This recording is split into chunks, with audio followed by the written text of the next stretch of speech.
시편 45번째 87장부터 89장까지 진도를 나가겠습니다. 87장은 코라의 아들들을 위한 시, 88장도 코라의 아들들을 위한 시, 그리고 89장은 마스킬, 에단의 마스킬로 되어 있습니다. 그래서 바로 들어가겠습니다.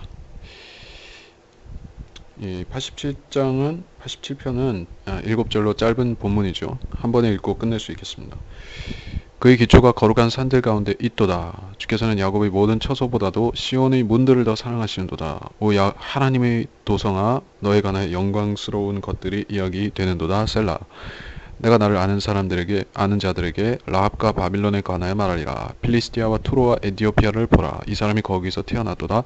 시온에 관하여는 말하기를 이 사람과 저 사람이 그녀 안에서 태어났으며 가장 높으신 분께서 친히 그녀를 세우시리라 하리로다. 주께서 백성들을 등록하실 때 이 사람이 거기서 태어났다 여기시리로다. 셀라. 노래하는 자들과도 악기를 연주하는 자들처럼 거기에 있으리니 내 모든 샘들도 내 안에 있도다. 자, 좀 어려운 본문이 되겠습니다. 그래서 우선 이 도성이 시온이 어떤 시온이냐, 땅의 시온이라는 것을, 예루살렘이라는 것을 우리가 기본적으로 알아야 됩니다. 1절에 보면 거룩한 산들, 어떤 산을 말하는가? 시온산을 말하는 것이죠. 이 이스라엘에 있는 그 실제 시온산을 말하는 것이죠. 하늘의 시온이 아닙니다. 여기서는 재림하신 주님께서 도성에서 통치하는 것을 말하기 때문에 하늘의 시온이 아닙니다.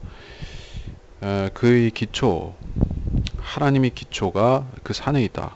재림하신 예수님의 기초, 거기에 보좌를 두고 앉아서 통치하신다. 그래서 하나님의 산이라고 불리는 산은 이 땅에 단 하나, 시온산밖에 없다는 것이죠.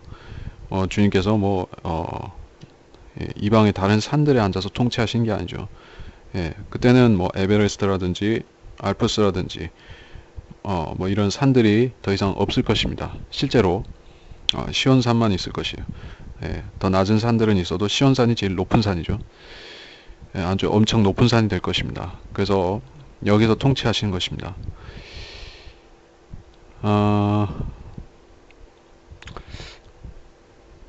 그래서 이 거룩한 산들은 이 팔레스타인 땅에 있게 될 것이다. 지금하고는 좀 지형이 바뀌겠죠. 그래서 거룩한 산들은 이 산들을 말하는데 시내산, 세일산, 파란산, 느보산, 피스가산, 헬몬산, 올리브산, 칼멜산, 갈보아산, 갈보리산, 길보아산, 갈보리산, 시온산, 이 산들을 말합니다. 2절에서 야곱의 모든 처소보다 시온의 문들을 더 사랑하신다. 시온도 마찬가지로 거룩한 도성인 땅의 시온, 거기에 12대문들이 있습니다. 그래서 이스라엘 중에서도 이 예루살렘에 주님께서 친히 거기에 처소를 마련하시고 머물기 때문에 그 문들은 주님께서 출입하시는 문들이겠죠. 친히 주님께서 다니시는 문이기 때문에 얼마나 거룩할 것인가, 영광스러운 문이 될 것인가 하는 것을 이야기하고 있습니다. 문들을 사랑하신다. 주님께서 이 땅의 통치자가 되시면은 만왕의 왕으로서 통치자가 되시면은 그때는 그 이스라엘 팔레스타인의 땅은 전부 거룩한 땅이 되는 것이죠. 지금은 그 팔레스타인 땅을 홀리랜드, 성지라고 부르긴 하지만은 그 땅이 더 거룩한 게 아닙니다. 그래서 지금은 그 은사주의자들이 그렇게 하듯이 팔레스타인 땅에서 가져와가지고 십자가라든지 가져와가지고 거룩하다고 하면은 그게 말이 안 되는 것이죠. 팔레스타인 땅에서 흙 한 줌 퍼와가지고 성지 흙이다. 이런 것은 통용이 안 되는 말입니다. 네, 그건 미신이죠. 근데 천년왕국에 들어가면은 그때는 실제로 그 땅이 거룩해지기 때문에 또 축복을 받기 때문에 심지어 주님이 문지방을 밟고 지나다니시는 이 시온 성문들까지도 사랑스러워지는 것입니다. 사랑하시는 것이죠. 자, 3절에 이 하나님이 도성이라는 말이 나왔습니다. 3절에 이게 아주 중요한 말이에요. 하나님이 도성, 시티 오브 갓이라는 이 개념을 가지고 이 아우렐리우스 어거스틴이라는 예, 이 카톨릭의 선조라고 할 수 있는 그 신학자가 있었죠. 예, 그래서 이 하나님의 도성, 시티 오브 갓이라는 책을 썼습니다. 예, 혹은 그것이 뭐 우리말로는 신국론 그렇게도 되어 있습니다.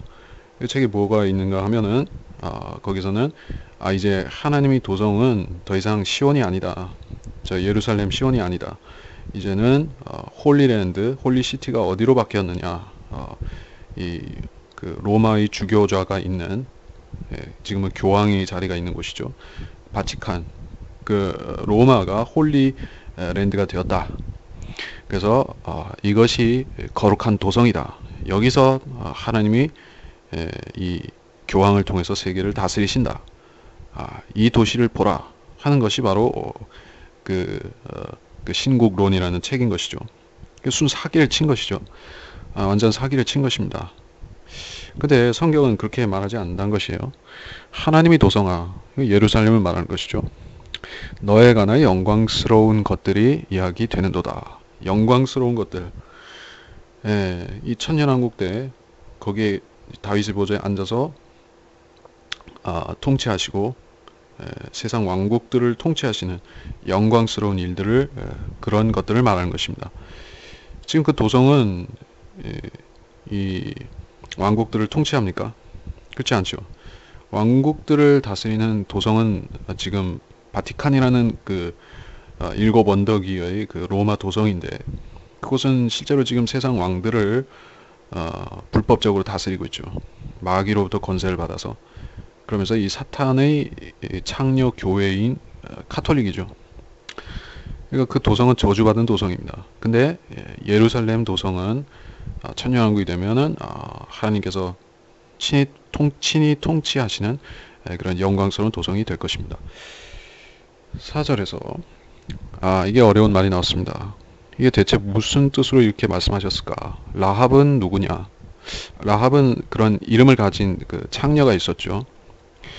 어디 나옵니까? 창녀 라합. 그 여리고성의 그 창녀 라합이 이스라엘 정탐꾼들을 맞이해서 숨겨줬기 때문에 구원을 받았습니다. 근데 이 이름 자체는 용입니다. 라합이라는 뜻은 시편 89장 10절, 이사야서 27장 1절, 51장 9절 등에 보면 용이라고 나와 있습니다. 이 붉은 용이에요. 계시록에서는 17장 1절 5절에서 이 용을 타고 있는 창녀가 있습니다. 라합이 창녀인데 이 용을 탄 자도 창녀입니다. 카톨릭이죠. 그러니까 이 라합이라는 존재는 결국에 용을 섬기는 이 바빌론과 연관이 됩니다. 신비라 큰 바빌론이라 이 여자는 그렇게 불립니다. 그래서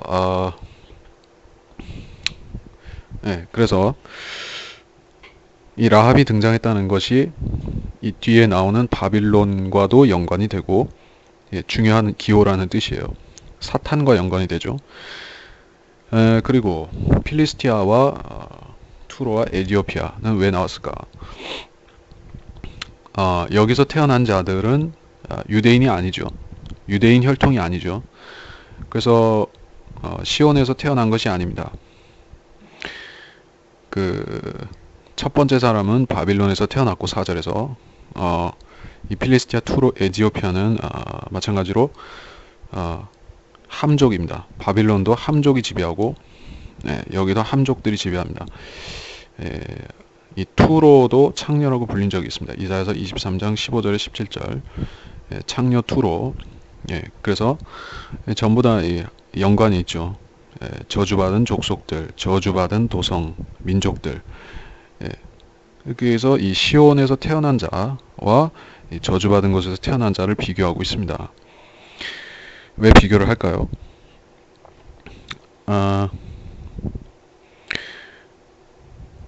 자, 그래서 5절에 가서 시온의 만에 말하기를 이 사람과 저 사람이 그녀 안에서 태어났다. 4절에서 태어난 사람들은 거기서 태어난 사람들은 5절에서 시온에서 태어난 사람과는 상관이 없습니다.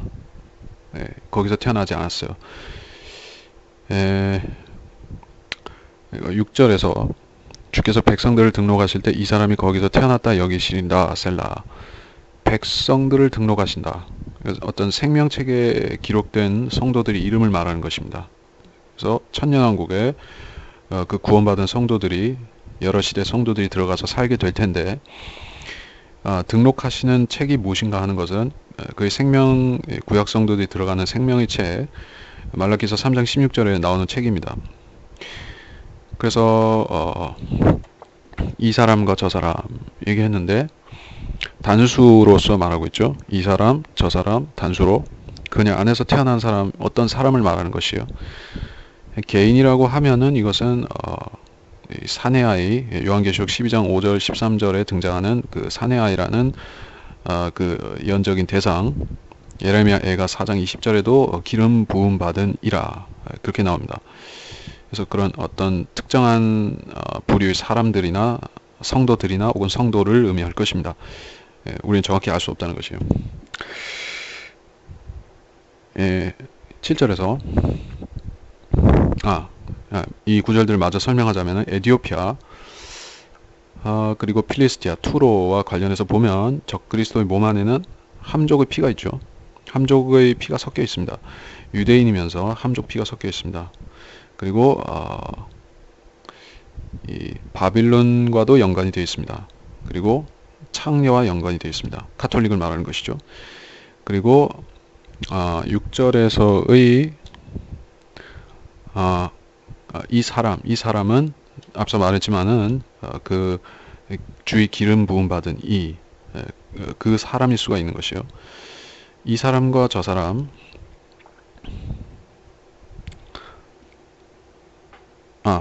5절에서 이 사람과 저 사람은 내가 좀 전에 잘못 얘기했던 것 같습니다. 5절에서 이 사람과 저 사람은 천년왕국 때 태어나는 그런 새로 태어나는 성도들을 말하는 것일 것이고 6절에서 백성들을 등록하실 때 이 사람이라고 할 때 이 사람은 아마 거기서 태어났다고 여기시리로다. 천년왕국에서 태어난 게 아니죠. 이 사람은. 그런데 여기시리로다 한 걸 보니까는 성도로서 들어갔다는 뜻이겠죠. 그러니까 환란 때 태어난 게 아니라 환란 때 있었던 사람, 성도를 말하는 것이겠습니다. 예, 그렇습니다. 그리고 7절에서 노래하는 자들도 악기를 연주하는 자 중 거기 있으리라. 노래하고 악기를 연주하는 것 거기 있으리라. 예, 천년왕국 때 노래하는 자들, 악기를 연주하는 자들, 구원을 받고 기뻐하는 사람들을 말하는 것일 것입니다. 예, 여기 내 모든 샘들도 내 안에 있도다. 샘들은 천년왕국에서 성전에서 흘러나와 사해바다로 흘러들어가 그 바다를 소생시키는 그 샘들을 말하는 것이죠. 예, 시온에 있는 그 샘, 성전으로부터 나오는 샘을 말합니다. 그래서 88장으로 넘어가면 예. 오내 구원의 주 하나님이여 내가 주 앞에서 밤낮으로 부르짖었나이다. 내 기도가 주 앞에 상달되게 하시며 나의 부르짖음에 주의 귀를 기울이소서. 이는 내 혼이 고난으로 가득 찼으며 내 생명이 음부에 가까움이니이다. 내가 구덩이로 내려가는 자들과 함께 헤아림 바 되었고 기력 없는 사람과 같으며 죽은 자들 가운데서 떨어져 나와 무덤에 누워있는 살육당한 자들과 같으니 그들은 주께서 더 이상 기억하지 아니하시는 자들이며 주의 손에서 끊어진 자들이니이다. 주께서는 나를 가장 낮은 구덩이 어두운 곳 깊은 들 속에 두셨나이다. 주의 진노가 나를 무겁게 눌렀으며 주께서 주의 모든 파도로 내게 고통을 주셨나이다. 셀라. 에스라인 헤만의 마스킬. 에스라인 헤만은 열왕기상 4장 31절에 나오는데 코하린이고 이 에다는 무라리인입니다. 그래서 이 마할랏 르안롯은 고통스러운 병에 관하여 라는 뜻이라고 합니다. 1절 2절에 보면 주 앞에서 밤낮 부르짖는다. 이 사람이 누구일까요? 성경에 나오는 인물들과 매칭시켜 보면은 대충 세 인물로 맞춰지죠. 압축이 되죠. 예수 그리스도, 욥, 요나. 이 세 인물은 전부 개별적으로 이 세 인물 중에서 욥과 요나는 개별적으로 전부 예수님과 연관이 됩니다. 주님께서는 이 대활한테 고난을 받는 그러한 이스라엘 민족의 예표가 욥이기도 하고, 그러면서 욥이 당하는 고난들 중에 주님과 일치되는 부분도 많이 있죠. 그런데 각기 구분은 시킬 수가 있습니다. 그리스도와 욥과 요나에 해당하는 부분들을 나눌 수 있는데, 그걸 나누기보다는 지금 일단 내용을 먼저 보겠습니다. 자, 밤낮으로 부르짖는 이 사람이 누구일까요? 예수 그리스도가 되겠죠. 이 시편 22장 2절, 그리고 낮 동안에 부르짖고 밤 동안에도 부르짖고, 3시간, 3시간, 6시간 동안 부르짖는 예수 그리스도, 갈보리 십자가의 그 고통 받으시는 모습, 거기에 일치가 될 것입니다. 근데 낮 동안에 밤 동안에 우리가 이거를 환난 성도나 욥한테도 적용을 할 수가 있죠. 당연히 적용할 수가 있습니다. 엄밀히 말해서 안 될 것은 없습니다. 근데 주님한테는 확실히 적용이 되죠. 나머지한테도 간접적으로 이렇게 적용시켜 볼 수는 있을 것입니다. 내 기도가 주 앞에 상달되게 하고 부르짖음에 귀를 기울이소서. 마찬가지입니다. 3절에서 내 혼이 고난으로 가득 찼고 내 생명이 음부에 가깝다. 이 거의 죽어간다는 상황인데, 내 혼이 고난으로 가득 찼다. 욥한테 해당이 되고 사실 그리스도한테도 해당이 되죠. 십자가에 달리신 예수님한테도 해당이 됩니다. 그래서 주의 귀를 기울이소서. 욥은 그렇게 구했지만은 응답되지 않았습니다. 당장은 응답되지 않았습니다. 38장에 가기 전에는 없었습니다. 그리고 주님께서도 기도하셨지만은 응답은 부활하신 다음에 됐습니다.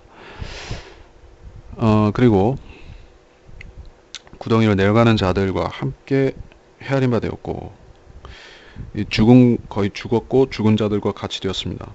그리고 음부에 가까웠습니다. 음부, 지하세계로 가까이 갔습니다. 이 지하세계로 가는 사람이라고 하면은 셋 다 욥은 거의 갈 뻔했고, 요나는 실제로 갔고, 주님도 실제로 갔습니다. 이 5절, 그리고 6절에서, 5절에서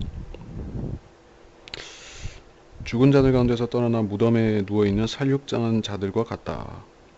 무덤에 누워있는 살육당한 자들과 같다. 주께서 더 이상 기억하지 아니하신다. 주의 손에서 끊어진 자들이다. 자, 이 표현은 뭐 이해하기 어려운 게 아니죠. 무덤에 누워있다고 해서 죽은 사람 혼들이 무덤에 있다는 뜻은 아닙니다. 그 사람들이 다시 부활할 것이기 때문에 그 육신은 무덤에서 있다가 다시 몸의 형태로 부활할 것이라는 얘기죠. 더 이상 기억하지 아니하고 끊어졌다. 자, 이거야말로 시적 표현이죠. 그들은 기억될 것이고, 그러니까 주님께서 소환하시면 다시 일어날 것입니다. 근데 무덤에 있는 사람들은 진짜 주님께서 기적을 일으켜서 다시 부활시키기 전까지는 영원히 거기 무덤에 있을 것처럼 그렇게 되어 있죠. 하지만은 부활한다는 얘기입니다. 6절에서 주께서는 나를 가장 낮은 구덩이, 어두운 곳, 음부를 말하는 것입니다. 지하세계, 깊음들 속에 두셨나이다. 이것도 지하세계. 이 깊음들이라는 것은 하나님의 진노와 관련이 있습니다. 익사하는 것이 죄인에 대한 진노의 모형이 익사로 묘사가 됩니다. 욥기에 보면은 이 지하세계를 이와 같이 묘사를 합니다. 흑암의 땅이다. 사망의 그림자. 그리고 질서가 없고 빛도 없는 그런 흑암이다. 욥기 10장 21절 22절에 글이 나와 있습니다. 그러니까 지하세계에 낙원이 실존했습니다.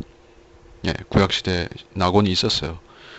욥은 그 지식이 없었기 때문에 이렇게 얘기를 했는가 하면은 이게 전부 다 예언적 의미가 있는 것이죠. 그러니까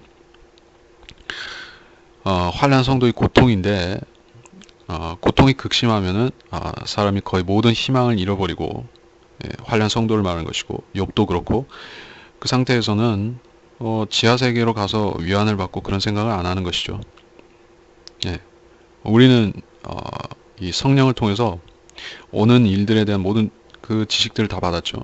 그래서 영이 셋째 하늘에 가서 앉아 있고 또 이 영이 우리 안에서 성령님이 우리 영 안에서 지식들을 알려주기 때문에 우리가 죽으면 가는 장소를 알고 있죠. 셋째 하늘. 그리고 모든 보장이 있기 때문에 구원의 보장과 또 앞으로 새 예루살렘의 보장도 갖고 있기 때문에 우리는 이렇게 고백하지는 않겠죠. 근데 환난 성도들은 다르다는 얘기죠. 구원을 잃어버릴 수 있다. 그렇기 때문에 이렇게 암울한 이야기를 하는 것입니다. 예, 의미가 있는 것이요. 자, 그리고 예수 그리스도한테 이 구절을 적용해 본다면은 이 6절 같은 7절 같은 경우를 그렇게 적용을 해볼 수가 있겠죠. 사망의 고통 가운데 그분이 들어가셨죠. 심한 통곡과 눈물로 기도와 간구를 드렸습니다. 그러다가 사망에서 구원받으셨습니다. 메시아한테 적용이 됩니다. 실제로 주님은 7절에서 주의 진노가 눌렀고 모든 파도로 이 지하세계로 가셨다는 것이죠. 파도로 고통을 주셨다. 이 지옥불로 내려가신 것이에요. 불바다 지옥으로 내려가셨죠. 거기서 이 파도가 치죠. 불의 파도가 치는 아주 무시무시한 그러한 용광로라고도 하고 땅의 심장이라고도 하며 또 그것의 불은 꺼지지 않는 불이죠. 예, 거기서 거기가 이 불못, 레이크 오브 파이어, 불못보다는 작지만은 땅의 심장이라고 하는 그 장소가 작은 장소가 아니죠. 그러니까 지옥이 얼마나 큰지 우리는 정확히 모르지만은 지옥은 스스로를 확장한다. 예, 어느 성경 구절에 그렇게 되어 있죠. 스스로를 확장한다. 그러니까 엄청나게 큰 곳입니다. 거기 가서 이 죄인들의 고통 그거를 주님은 직접 보고 듣고 체험하시고 그리고 이 구약 성도들 데리고 올라오신 것이죠. 자, 초림 예수님께 적용이 된다 하는 것이었습니다. 8절부터 주께서는 나의 아는 자들을 나로부터 멀리 떼어 놓으셨고 나로 그들에게 가증함이 되게 하셨으니 내가 갇혀 있어 나갈 수가 없나이다. 내 눈이 고통으로 신음하오니 주여 내가 날마다 주를 불렀으며 내 두 손을 주께 뻗쳤나이다. 주께서 죽은 자에게 이적들을 보이시겠나이까. 죽은 자가 일어나서 주를 찬양하겠나이까. 셀라. 그래서 이 7절에서는 지옥에 간 죄인들의 상태, 지옥으로 내려가신 주님. 자, 그렇고 이 8절에서부터는 뭐냐? 환난 성도들의 고난과 보다 밀접한 말씀 또는 욥과 관련되면 환난 성도와 직결됩니다. 그래서 갇혀 있어서 나갈 수가 없다. 나의 아는 자들을 떼어놓으셨다. 감옥에 있는 상태 같이 그렇게 됐습니다. 나로 그들에게 가증함이 되었다. 어떤 전염병 환자처럼 되어서 격리가 되었습니다. 격리가 되었어요. 그래서 자유롭게 다닐 수가 없습니다. 내가 갇혀있어 나갈 수가 없나이다. 감옥이나 어떤 전염병 격리시설에 갇힌 사람 같습니다. 그렇게 된 것이요. 어떤 수용소에 있는 것 같이 됐습니다. 내 눈이 고통으로 신음하오니 내가 날마다 주를 불렀다. 그리고 10절에서 죽은 자가 일어나서 주를 찬양하겠나이까. 이 사람이 실제 죽은 것은 아니에요. 아직까지 죽지는 않지만 이제 곧 죽을 것 같이 됐습니다. 곧 죽을 것입니다. 그래서 자기는 이미 죽었다고 포기하고 있습니다. 나 이미 죽었다. 그런 처지에 있는 사람을 말합니다. 이런 것은 예레미야 애가에 많이 등장을 하죠. 거의 죽게 된 사람. 그리고 셀라, 환난 성도와 관련된다는 얘기를 하는 것이죠. 환난 성도들은 이런 고난을 당할 것입니다. 지옥의 고통이죠. 7절에 의하면 이게 그리스도에 대한 얘기이기도 하지만은 욥이나 환난 성도라면은 살아서 지옥 같은 고통을 당하는 것이요. 근데 이 사람들은 주를 찾고 주님께 소망을 여전히 두는 것입니다. 같은 고통을 당할지라도 적그리스도에게 고통을 당할지라도 이 사람들은 소망을 간직하고 그래서 기도를 계속하는 것입니다. 이 환란 중에서 기도를 하는 것이에요. 그냥 고통의 질식에서 그냥 포기해버린 것이 아닙니다. 결국에 10절 같은 경우에는 나는 죽었다 생각하지만은 이것도 기도니까요. 예. 그리고 이 사람들은 이 목베임 당해서 제단 밑으로 내려갈 텐데 거기서도 기도를 하죠. 예, 계속해서 기도를 합니다. 그러면 하나님이 결국 들어주셔서 그를 휴거시켜서 불러 올리시는 것입니다. 예, 그러면 그들은 그때는 하나님 찬양하게 되는 것입니다. 자, 11절에서부터 주의 자애가 무덤에서 선포되리까 주의 신실하심이 멸망 가운데서 선포되리까 주의 이적들이 어둠 속에서 알려지리까 주의 의가 망각의 땅에서 알려지리까 그러나 오 주여 내가 주께 부르짖었으니 아침에 나의 기도가 주 앞에 상달되리이다. 주여 주께서는 어찌하여 내 혼을 버리시며 어찌하여 주의 얼굴을 내게서 숨기시나이까.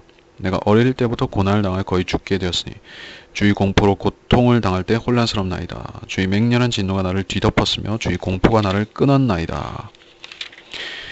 그것들이 매일 물같이 나를 에워쌌으며 그것들이 다 함께 나를 둘러쌌나이다. 주께서는 나의 사랑하는 자와 친구를 나로부터 멀리 떼어놓으시고 나의 아는 자도 어둠 속에 두셨나이다.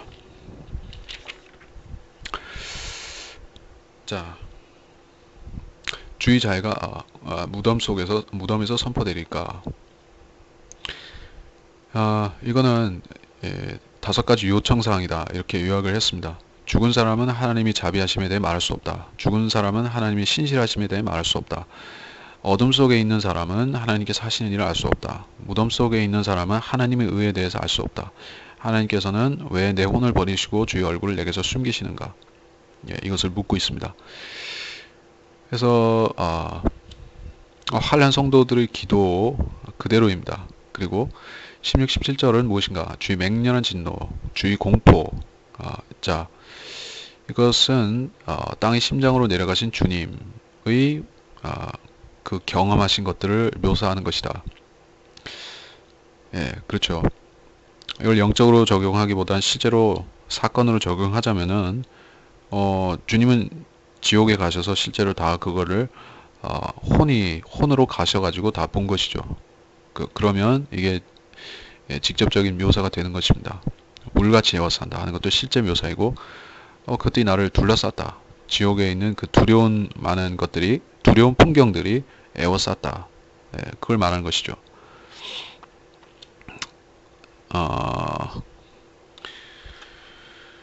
자, 이렇게 해서 여기 장들은 여기 후반부는 그렇게 설명할 것이 더 많지 않습니다. 그리고 89장으로 넘어가겠습니다. 89장의 10절까지죠. 4절까지 읽겠습니다. 내가 주의 자비를 영원히 노래하며 내가 내 입으로 주의 신실하심을 모든 세대에 알게 하리니 내가 말하기를 자비가 영원히 세워질 것이요 주께서는 주의 신실하심을 바로 그 하늘들의 경고에 세우시리라 하였나이다. 내가 나의 택한 자와 한 언약을 맺었으며 내가 나의 종 다윗에게 맹세하기를 내가 내 씨를 영원히 견고하게 세울 것이요 내 보좌를 모든 세대에 세우리라 하였도다 셀라. 에단이 마스킬이라 했습니다. 그래서 1절은 설명할 게 특별히 없죠. 자비를 영원히 노래하며 신실하심을 모든 세대에 알게 하리니 자비가 영원히 세워질 것이다. 어디에 세워지죠? 땅에도 세워지고 특별히 땅에 세워지고 하늘에는 이미 세워졌죠. 주의 신실하심을 하늘들에 세우시리라. 하늘들이라고 했습니다. 하늘들이에요. 그러면 첫째, 둘째, 셋째 다 포함해서 특별히 셋째 하늘에는 이미 주의 신실하심이 세워져 있죠. 견고히 세워져 있습니다. 그러니까 이 세상에 속한 첫째, 둘째 하늘까지도 주님께서 통치하신다. 그러면은 그때는 신실하심을 그 하늘들에 견고히 세워지는 일이 일어나는 것이죠. 지금은 아니고 앞으로 그렇게 된다는 것입니다. 지금은 하늘들의 정사들과 권세들, 즉 이 마귀의 권세들이 진을 치고 있습니다. 특별히 공중에 있죠. 지구를 에워싸고 있죠. 그러니까 지금은 하늘이 첫째 하늘, 둘째 하늘이 깨끗한 하늘이 아닙니다. 우리가 볼 때는 청명하고 그래, 푸른 하늘처럼 보이지만 거기에는 악한 영적 세력들이 들어가 있는 것입니다. 그래서 이 재창조에 대해서 창세기 1장 7절을 보면 창조 둘째 날에 보면은 그것이 주님 보기에 좋았더라 하는 그 좋았더라가 없습니다. 악한 존재들은 우리가 보는 그 하늘에 있습니다. 그래서 이 하늘들을 청소하시는 일이 불언간 있게 될 것인데, 그렇게 되면은 완전히 하늘들이 이 더러운 존재들이 없어지는 것입니다. 그리고 주님의 신실하심이 세워지고 자비하심이 또 세워지는 것입니다. 3절에서 나의 택한 자 한 언약을 맺었다. 다윗과 언약을 맺으셨는데 이 이스라엘 왕국을 영원히 다스리게 하시겠다는 언약을 다윗과 맺으셨습니다. 이스라엘을 다윗 집안이 다윗이 영원히 통치하게 되리라. 그래서 다윗의 후대에 가서 유다와 이스라엘이 분열이 되고 분리가 되고 또 유다 왕국도 멸망이 되고 시드키야 왕위가 끊어졌기 때문에 약속이 안 지켜진 것 같이 됐는데 안 지켜진 게 아닙니다. 그래서 약속은 유효한 것입니다. 왜냐? 다윗이 어디로 간 게 아니죠. 다윗은 부활할 것이고 부활하면 또 통치하게 하시는 것이죠. 1000년 동안은 주님이 통치하시고 그 뒤에 다윗한테 위를 물려주셔서 다윗이 영원히 다스리는 것이죠. 이스라엘을. 자, 그래서 이 다윗과 언약을 맺었는데 그리고 맹세하셨는데 그것이 완전히 집행되는 것은 재림 때 그렇게 된다. 지금은 아니다는 것입니다. 지금을 보면은 이스라엘이 회복이 안 됐기 때문에 사람들은 성경이 농담을 했구나, 안 이루어질 것을 그냥 한번 해봤구나, 말씀해본 거구나, 그렇게 오인할 수가 있는 것이에요. 그렇지가 않습니다. 그렇게 되면 성경을 믿지 않는 것이에요. 자, 이 말씀들은 반드시 성취가 됩니다. 4절에서 내 씨를 영원히 견고하게 세우고 보좌를 또 모든 세대에 세운다. 내 씨는 누구죠? 솔로몬을 말하는가? 하면은 아닙니다. 솔로몬은 배교했죠. 그래서 그 왕국이 분열이 되어 버렸습니다. 그래서 이 솔로몬 같은 경우에는 하나님으로부터 이 좋은 지혜를 받아서 왕국을 통치할 때는 천년왕국 때 다스릴 그 예수님의 모형이 되기까지 했습니다. 그런데 배교했기 때문에 보좌가 제거되었습니다. 그러나 재림하시면은 그때는 이 4절이 성취가 되는 것입니다. 다윗의 씨들은 다시 이스라엘에서 복을 받고 이 통치자가 될 것입니다. 다윗이 통치자가 될 것입니다. 이 맹세한다는 말을 우리가 한번 봐야 됩니다. 일곱 하다라는 뜻이 이 히브리어 단어에 있습니다. 하나님은 일곱으로 일하시죠. 일곱 신비, 일곱 침례, 일곱 부활, 일곱 체계가 성경에 있습니다. 그래서 하나님은 일곱으로 일하신다. 또 인류 역사도 7000년으로 묶여져 있다. 그 안에서 움직입니다. 5절에서부터 오주여 하늘들이 주의 이적들을 찬양할 것이요 주의 신실하심도 성도들의 회중 가운데서 찬양 받으리이다. 하늘에서 누가 주께 비교될 수 있으리까? 용사들의 아들들 중에 누가 주와 같이 될 수 있으리까? 하나님께서는 성도들의 집회에서 심히 두려움을 받으셔야 할 분이시며 주의 주위에 있는 모든 자들에게 경외함을 받으셔야 할 분이 니시니이다. 오만군의 주 하나님이여 주와 같이 또 주를 두르고 있는 주의 신실하심과 같이 강한 주가 누구리까? 주께서는 바다의 흉용함을 다스리시며 거기서 파도가 일때면 그것을 잠잠케 하시나이다. 주께서는 라합을 살육당한 자처럼 산산이 부수시고 주의 원수들을 주의 강하신 발로 흩으셨나이다. 하늘들이 주의 이적들을 찬양한다.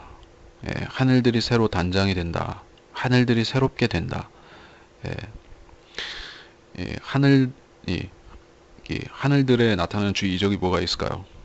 자, 시편 148장 1절에서 6절 사이, 그리고 시편 77장 1절, 11절, 14절과 한번 비교를 해보면 나옵니다. 그래서 하늘들이죠. 우리가 보는 지구의 하늘, 또 우주의 하늘, 둘째 하늘, 그것까지 포함해서 엄청난 일이 일어나죠. 하늘들이 주를 찬양할 것입니다.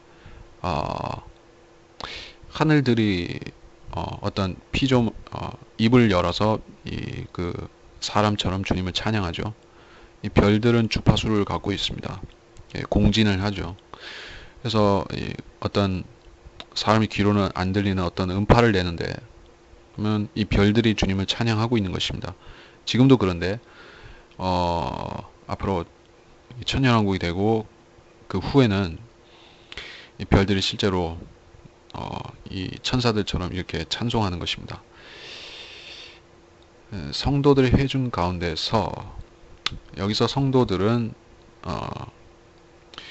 이 율법 시대의 성도들, 또 율법을 지켜서 구원을 받는 그러한 환난 성도들, 그러한 경륜의 성도들을 말하는 것이죠. 교회 시대의 성도들의 회중 가운데서 찬양 받으시리라, 그 말을 하는 것이 아닙니다. 물론 이 교회 시대 성도들도 찬양할 것입니다. 근데 여기서는 그 이스라엘 성도 회중, 다니엘서에도 나오지만 그 성도들을 말하는 것이에요. 성도들의 회중, 성도들의 집회, 다 같은 얘기입니다. 시온산에 있는 그 성도들, 그들의 집회. 6절에서 이 용사들의 아들들 중에, 용사들의 아들들, 하늘에 있는 지금은 하늘에 있는 그 영적 존재들을 말합니다. 용사들이라고 할 때는 이들은 전쟁에 나설 수 있는 용사들이죠. 하늘에 있는 만군, 군대이죠. 군대가 있습니다. 그래서 그들은 전쟁을 위해서 준비된 군대들과 같아요. 천사가 있고 그룹, 스랍, 천사장도 있습니다. 용사들의 아들들입니다. 7절에서 성도들의 집회에서 두려움과 경외함을 받으셔야 한다. 이 두려움을 받으셔야 한다. 그리고 주위에 있는 모든 자들에게 경외함을 받으셔야 한다. 자, 두려움과 경외함이라는 것은 다른 말입니다. 두려워한다는 것은 그냥 그 대상이, 내가 두려워하는 그 대상이 나를 이 지옥에 보낼 수도 있는 그러한 하나님이죠. 그걸 두려워하는 것입니다. 그런데 이 경외한다는 것은 경건한 두려움이다, 그 뜻이죠. 그래서 이 후자와는 좀 다른 의미입니다. 그래서 성도는 하나님을 경건하게 두려워해야 되지만은, 경건함 가운데서 하나님을 두려워할 줄 알아야 되지만은, 그분이 실제로 이 생애에서 말하자면은, 우리가 아직 그 몸이 주님의 몸이 되지 않은 이 시대에는 우리가 하나님을 두려워해야 되죠. 왜냐하면은 내가 잘못하면 주님께서 나를 치셔서 나한테 고난을 주실 수 있는 두려운 분이기 때문에 이 마땅히 경외함뿐만 아니라 두려움을 품어야만 됩니다. 예. 히브리서 12장 28절에 보면 서로 다른 것이다 알 수 있습니다. 예. 두려움과 경외함은 다르다. 히브리서 12장 28절. 9절에서 바다의 흉령함과 자, 어떤 바다를 말하는가? 파도가 있다면 잠잠케 하시나이다. 뭐 갈릴리 바다나 뭐 지중해나 그런 바다를 말하는가? 근데 10절에서는 라합이 나왔으니까 9절에서의 바다는 아무래도 여기 이 지구에 있는 그 바다를 말하는 것이 아닌 것 같습니다. 1차적으로는 깊음이다. 둘째 하는 그 꼭대기에 얼어있는 그 깊음, 그 바다를 말하는 것이죠. 영적으로는 우리한테 적용할 수가 있죠. 바다의 흉용함, 우리 인생이라는 이 바다, 우리는 거기서 그 거룻배를 타고 이렇게 지나가는 사람들, 이 바다의 흉용함, 고난이죠. 시련, 굴곡이다. 그거를 우리한테서 제해 주시는 분, 파도를 없애 주시는 분, 주님이시다. 교리적으로는 마가복음 4장 37절 40절에 나온 상황이다. 갈릴리 바다다. 그리고 이언적으로는 이 덮치는 파도처럼 이스라엘을 박해하는 민족들, 그들의 분노, 그거를 잠잠케 하시고 이스라엘을 구출하신다.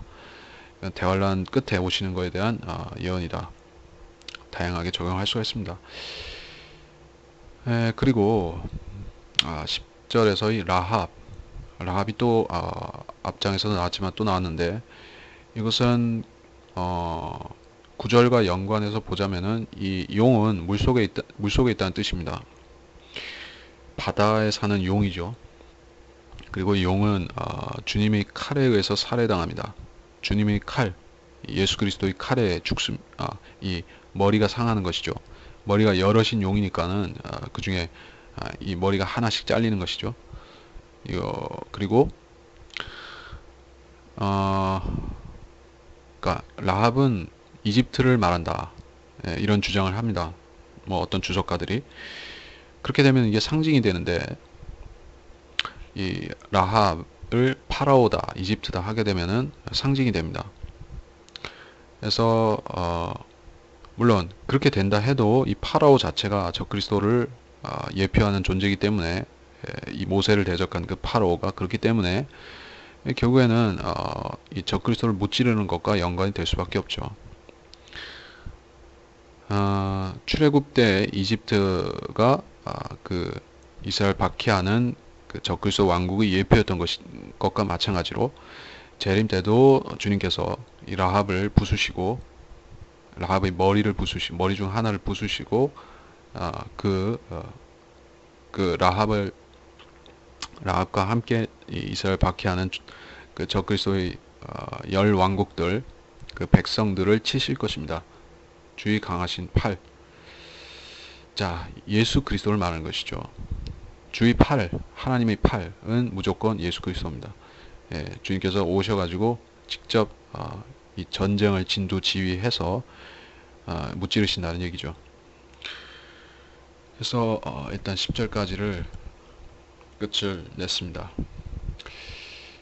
자, 그래서 이 앞장에서 87장에서 라합이 나왔고, 또 89장에서 또 라합이 나왔습니다. 그래서 우리가 이 용을 참 주의해야만 됩니다. 대환란 때 등장할 이 붉은 용이라는 이 존재를 우리가 예의주시할 수 있어야만 됩니다. 이 성경에서 사탄의 이 실체를 발견하지 못하면은 반드시 속을 수밖에 없습니다. 어떤 사람이 속는지 아십니까? 그러니까 참 성경적으로 가르치고 믿는다고 하는 사람들 중에서도 사탄을 모르는 경우에는 이런 사탄에 대한 교리를 분가 못하면 속습니다. 창조과학자들이 뭐라고 하죠? 욥기에서 리비아단이 무엇이며 비히못이 무엇이냐 할 때, 그것은 어떤 초식 공룡이다, 뭐 이런 식으로, 아니면 하마라고 하는 것보다 이 초식 공룡이라고 하는 사람들은 자기 나름 그 과학적 근거를 대면서 그것이 공룡이 아니겠느냐, 성경에 공룡이 나온다. 그러니까 이 과학이라는 것은 성경에 대해서 성경을 규명할 수는 없는 것이에요. 그러니까 사람들이 성경을 받아들일 수 있도록 이 창조과학 같은 경우에는 유익한 역할을 하는 사람들이 있죠. 참고를 합니다. 헨리 모리스라든지 유명한 창조과학자들이 있죠. 더러는 그 중에 안식교인들도 있어서 문제긴 하지만은 창조과학자들은 일반적으로 진화론을 반박하는 데 도움을 줍니다.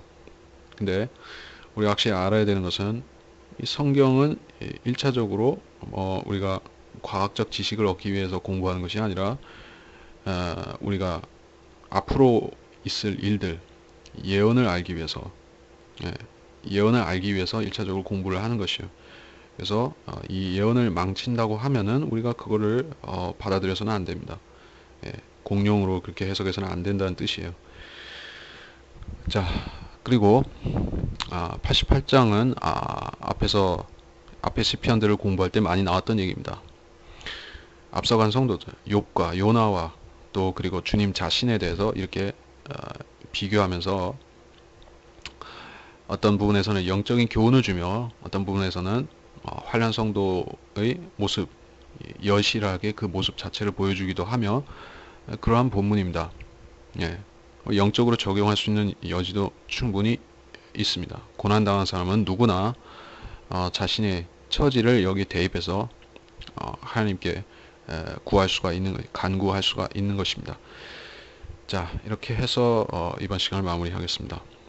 하나님 아버지, 이번 87, 89장을 통해서 주님이 사탄의 실체에 대해서, 이 붉은 용이라는 것의 실체에 대해서 우리가 민감하고 주의를 기울여야만 될 줄로 합니다. 사탄을 모르는 시대이고, 대부분의 사람들이 사탄을 디즈니 영화 만화에 나오는 그런 희화화된 존재로서 생각을 하고 있는 것입니다. 그래서 더 이상 성경을 공부하지 않기 때문에 사람들이 둔감해져서 사탄이 거짓 교리들을 마구 가르쳐도 분별력 없이 받아들이고 또 속아버리는 때가 되었습니다. 성경대로 믿는 사람들이 이 속아버린 사람들에게 해야 될 일 무엇인가? 우리가 그것을 깨달으면 될 줄로 압니다. 우리는 진리 지식들을 분명히 알고 이 말씀들을 공부하면서 알게 되었습니다. 그리고 사탄이 계획하는 일이 무엇인지도 우리가 이 진리 지식들을 공부하며 알았습니다. 우리는 이 세상이 반드시 한 번은 대환란을 통과하게 될 것이라는 것을 이렇게 많은 성경 구절들을 통해서 배웠습니다. 세상은 이것을 반드시 통과하지만 우리는 그 가운데 처하지 않을 것입니다. 우리는 이 대환란에 처하게 될 우리 주변의 불쌍한 사람들을 한 사람이라도 더 예수님의 이 십자가, 갈보리 십자가에 흘리신 피를 믿고 거듭나게 해서 여기에 들어가지 않게 해야만 될 줄로 압니다. 우리가 담대하게 복음을 증거하려면 많은 것들이 필요한 것이 아니라 한 가지, 예언이 확실하다는 것, 주님께서는 반드시 이루시는 분이요, 우리를 구원하신 것이 사실인 것 같이 대환란도 반드시 사실이라는 것. 그래서 우리가 이 진리를 선포하면 우리는 하나님께서 죄인들에게 경고하시는 경고를 우리가 대신 받아서 한다는 것을, 그 신중함에 대해서 우리가 알아야 될 줄 압니다. 우리가 전파하는 모든 진리 말씀들은 신중한 말씀들입니다. 그리고 은혜의 복음도 신중한 말씀들입니다. 이것을 받아들이지 않는 사람은 반드시 자기의 행위 열매들, 그리고 자기 입술의 열매들을 먹게 될 것입니다. 주님, 우리가 이 진리를 아낌없이 전파해서, 우리가 남김없이 전파해서 책망받지 않는 그런 성도가 될 수 있게 우리에게 교훈을 주시기를 원합니다. 감사드리며 위대하신 우리 주 예수 그리스도의 이름으로 기도했습니다. 아멘.